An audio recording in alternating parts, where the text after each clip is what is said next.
Cerita tentang teror rumah perkebunan karet. Nothing else, nothing more. Desain dengan tema cheerful minimalis. Kok subscriber gue berkurang? Sangat tidak terduga. Nya tipis-tipis. Kur aja 27 koleksi pribadi. Tet tet tet. Halo Nafas, bersama gue Rio. Nah, di video kali ini gue bakal bahas novel ini, Rumah di Perkebunan Karet, yang ditulis oleh Bri Story. Ya, gue udah bahas buku pertamanya ya, Rumah Dadanya. Dan akhirnya gue baca buku berikutnya, Rumah di Perkebunan Karet. Ya, gue akhirnya gak punya ekspektasi apa-apa terhadap buku ini karena pengalaman baca buku sebelumnya itu tidak kuat. Dan akhirnya ya kita lanjut ke buku kedua lah ya. Gue memberi kesempatan terhadap tulisannya penulis lagi. Sebenarnya tulisannya serem, cuman eksekusinya itu loh. Ya, langsung aja.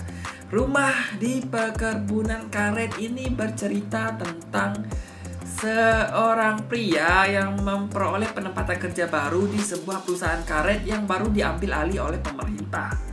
Jadi ini kayak ada perkebunan karet terbengkalai oleh semacam perusahaan swasta gitu, karena bangkrut gitulah. Nah, setelah bertahun-tahun terbengkalai, melihat kalau perkebunan tersebut punya potensi, akhirnya kebun tersebut diambil alih pemerintah dan akhirnya pemerintah buka rekrutmen.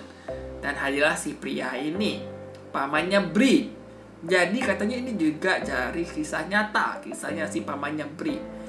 Pamannya si penulis sendiri, namanya Harry. Ya walaupun gue percaya nggak percaya ya, tapi untuk novel kali ini seru gitu loh. Jadi ini lebih ke kisahnya si paman penulis, pamannya Bri, si Harry, yang mengalami fenomena-fenomena supranatural di perkebunan tersebut, di sebuah rumah yang terletak di tengah-tengah perkebunan. Tengah-tengah juga sih sebenarnya, narasinya sebut sih di tengah-tengah, tapi sebenarnya rumah tersebut terletak di paling ujung, bukan di sudut juga, cuma tengah tapi pinggir gitu loh. Paling ujung gitu loh. Kayak ini nih, kalau tengah-tengah kan benar-benar kayak tengah-tengah gini kan, tapi rumahnya sebenarnya di ujung kayak gini nih, udah dimentok gitu, tapi tengah-tengah gitu. Ya bisa dibilang tengah-tengah lah ya. Nah, fenomena supernatural gitulah, hal-hal mistis, horor, dihantuin gitu loh. Mulai dari sosok-sosok pria berjubah hitam yang muncul entah dari mana, melotot ke arah penghuni rumah tersebut. Jadi si bapaknya atau pamannya si penulis ini yang Harry itu bekerja bersama seorang wakil mandornya, yaitu Wahyu.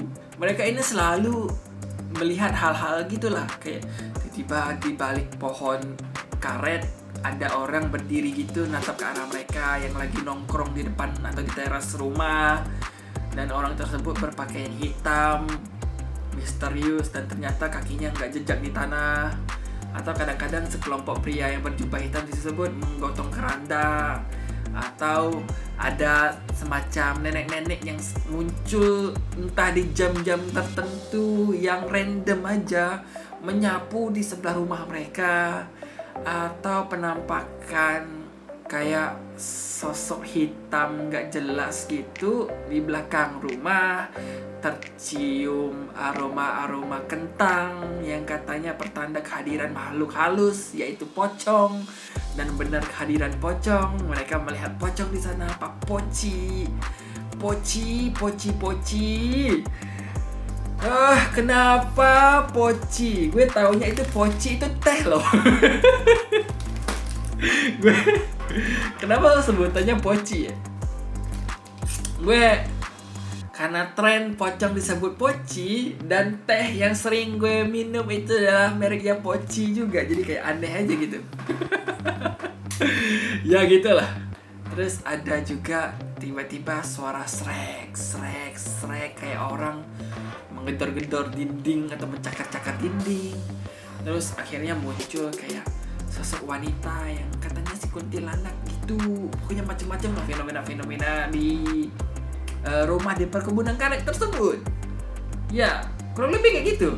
Cerita tentang teror rumah perkebunan karet. Nothing else, nothing more. Ya, itu adalah itu adalah komen gue terhadap buku ini. Gak ada plotnya. Gimana ya? Kalau ingin menulis sebuah cerita novel itu biasanya ada plot kan? Entah plotnya apapun lah. Kalau Narnia berarti kisah 4 orang anak yang masuk ke dunia Narnia ingin menyelamatkan dunia Narnia dari penyihir jahat. Nah itu plot tuh. Kalau ini tidak punya plot. Gue bingung plotnya apa. Plotnya apa? Mereka Wahyu dan Harry dan Wahyu menjalani keseharian mereka sebagai pekerja di perkebunan karet gitu aja, kayak gak. Gue bingung dah. Udah tahu rumahnya berhantu, nggak ada kayak usaha mereka untuk memperbaiki kondisi mereka saat itu gitu loh. Entah pertama mereka memutuskan untuk bertahan di sana, terus cara-cara mereka bertahan itu adalah dengan kayak sering mengadakan pengajian atau doa bersama, memanggil dukun untuk mengusir roh-roh jahat, atau minta saran-saran ke orang pintar dan sebagainya, atau lebih memilih pindah di kota, jadi kayak bolak-balik aja kerja kota ke sana, kota ke kebun, pokoknya macam-macam lah. Jadi kayak usaha mereka agar betah ya demi kerja gitu.